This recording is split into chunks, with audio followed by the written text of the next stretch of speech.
mais uma edição do nosso Yo entrando no ar pela sua Music Television brasileira. E hoje a edição é 100% hip hop old school, tá certo? A gente trocou uma ideia com o Doze, figuraça que participa até hoje do Rocksteady Crew, que assim é a primeira banca de break de Nova York que surgiu na época da efervescência do movimento hip hop mesmo. Os caras como Cool Herc, o África Bambata, o pessoal estavam começando a fazer as festas do Master Flash e a rapaziada que começou a desenvolver esse estilo de dança foi o pessoal do Rocksteady Crew. Estão ativos até hoje, viajando o mundo, fazendo campeonatos de break, também fazendo várias fitinhas de break, muita coisa bem legal. A gente vai trocando uma ideia sobre tudo isso e para começar essa parada toda a gente vai estar falando com o Doze sobre como ele entrou no hip hop e também sobre o comecinho do próprio Rocksteady Crew. Estamos aqui com o Doze do Rocksteady Crew, veio aqui visitar a rapaziada no Brasil, fez a conexão com o pessoal em São Paulo através de Marcelo Yuca do Rapa, gente finíssima, mandou ver. Pessoal, o cara caiu aqui em Diadema, um baita de uma oficina, trocou uma ideia com a rapaziada, você poder conferir tudo isso. E agora a gente também tem umas outras perguntinhas pro Doze. Cool, man. I want to know when and how did you start took part into hip hop culture? Hip hop for me started when I started b-boying in like 76, 77, and also tagging in junior high school and early high school years and stuff, where I met Ken Swift and some of the cats, Frosty Freeze from my neighborhood.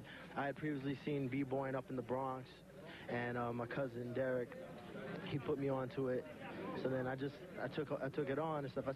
I progressed from tagging to piecing on trains, you know, just being in the neighborhood jams and the parties and the block parties, and then the how do you say, Catholic school jams. They throw like little parties, you know, yeah, community parties, and in the parks at night and whatnot.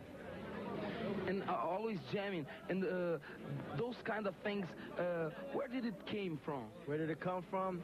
It came from the Bronx, the South Bronx, and came from Cool Herc, Grandmaster Flash, Clark Kent, old crews like the Nigga Twins, Drago Tracks, crews like that, you know, kids like that. And I was a youngster then, so I was looking up to those cats. And so you could say I'm probably second generation like hip hopper. Yeah, and can you tell me about the roots of the Rocksteady Crew? Yeah, Rocksteady Crew was first, it was Rockwell Association, and the president was Jimmy Lee, Jimmy D, and JoJo were the originators of this crew. TBB, the Bronx Boys, Rockwell Association, and from that, they started a chapter called Rocksteady, and that was us. We were the babies, you know, we were the next generation. So Crazy Legs came from uptown to all the boroughs of New York, the metropolitan area, looking for the best b-boys he could find. So he first came to Upper West Side, which was my neighborhood, and he ran into Frosty Freeze, who knew us as the neighborhood b-boys, me and Ken Swift, and we battled him, and the rest was history pretty much, you know. Já que o assunto é old school do hip hop, a gente vai estar conferindo a teoria diferente ao que se conhece para o surgimento do gangsta rap. A real true story about the birth of gangsta rap. Can you tell this to the Brazilian folks? Well, it seemed like overnight gangsta rap just took over the airwaves, and I can't help to think that there was something behind it by the media and by the record labels to promote, to kind of destroy the unity within the black and Latino community. I think it was created to distract us from real issues politically, so we wouldn't be activists, so we would not be political, and we would not know what's going on in our communities. Also, to create animosity and fear, to create divisions between coasts and people of color. So I can't help to think that it was it was created, so to speak, and marketed for the mass consumption of Americans and for the world.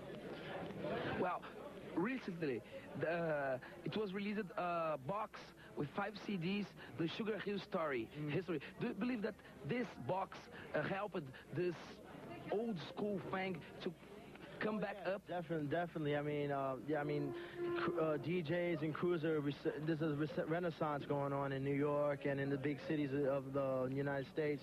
Like, a lot of kids are getting tired of hearing about the negativity, tired of hearing this, because I mean, we all know what's going on in the streets. We all know the negativity. It's, you know, we have to elevate ourselves above that to think clearly. You know what I'm saying? You know, we have to. With the resurgence of like Sugar Hill Gang and Grandmaster Flash on the airwaves and Kool Herc and even Mr. Magic on you know, they're all coming back with their own shows, and DJs like Bobbito in New York, you know, they're keeping it alive. You know what I'm saying? Bobbito's got his Bobbito's Footwork shop. He's strictly B-boy shop. So I mean, a lot of youngsters are looking at the older cats who are keeping it real and understanding that we have to preserve this or we'll lose it altogether. Yeah. E agora a gente confere aí dos caras que com certeza está lá na lista dos melhores do hip-hop de todos os tempos, considerado o deus do microfone em sua triunfal volta solo, Hakim. You believe are the 3 best ones? Mambo 5, Sex Machine, Just Begun. Jimmy Castor Punch. Yeah. Real cool, man. No doubt. Wow. I want to know if you believe that is there any rap artist nowadays that put this essence of hip-hop culture into his music? Oh yes, of course. Always the Master Blaster, the KRS-One. Always respects to him. Goes out to the BDP posse. Poor Righteous Teachers, they're definitely positive. And Company Flow, I like their style. They're definitely traditional, keeping the traditional like group sound, like the Cold Crush sound, the Treacherous sound, like all together. And groups on the West Coast like Mystic Journeyman. There's a lot of groups that are still underground coming up that are taking the traditional way. They're bringing back the groups, the large sound, you know, different people working together, you know, not solo, but all a cappella, everybody's together. You know what I'm saying? Wow. E agora a vez, então, de dos clássicos absolutos da história do rap, já regravado por monte de gente. A gente já te falou isso. Puff Daddy regravou, o Ice Cube regravou, um monte de gente, até The Fala aqui no Brasil, em seu primeiro disco, chegou a também usar esse refrão. Eu tô falando de Don't Push Me, Cause I'm Close to the Edge. Tô falando de Grandmaster Flash, The Message. Clássico das raízes está, assim, extremamente na pauta do dia. E pode-se dizer, assim, generalizando a história toda, que a coisa se divide em 2 grupos. Aqueles grupos que apoiam a escola antiga, que querem estar trazendo essas pessoas de volta, todos os elementos da cultura também, a história do grafite, do break, do b-boy, tudo continuar vivendo. E tem aquelas pessoas que são contra isso, que são grupos que, inclusive, não usam nem DJ mais, eles só usam o DAT e cantam por cima mesmo. Então está rolando uma polêmica forte quanto a isso. Um disco, com certeza, botou muita lenha nessa fogueira, foi um álbum chamado In the Beginning There Was Rap, lançado no final do ano passado, que tem um monte de gente de hoje em dia refazendo clássicos da escola antiga. A gente foi trocar uma ideia com o Doze sobre a repercussão desse álbum. Because I believe that some of those artists that re-recorded those songs want to change this music and put it into nowadays feeling, right? But there are some of them that, I don't know, the way I felt it listening to, right?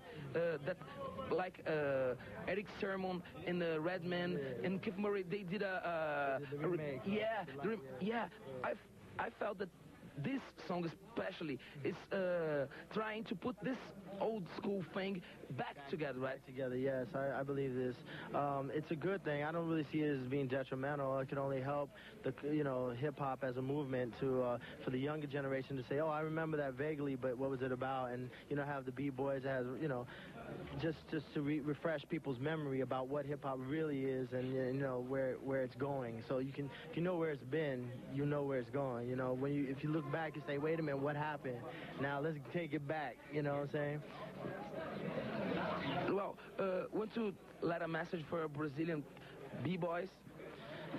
Just stay true to the game. Stay true to the elements of hip hop, the b-boying, the MCing, the art, you know, and the spoken word, whatever it be. Just keep true to it and keep developing. Stay loyal. Cool, man. Respects. Thank you very, very much, man. Thank you very much. Jeez. Zulu! We out.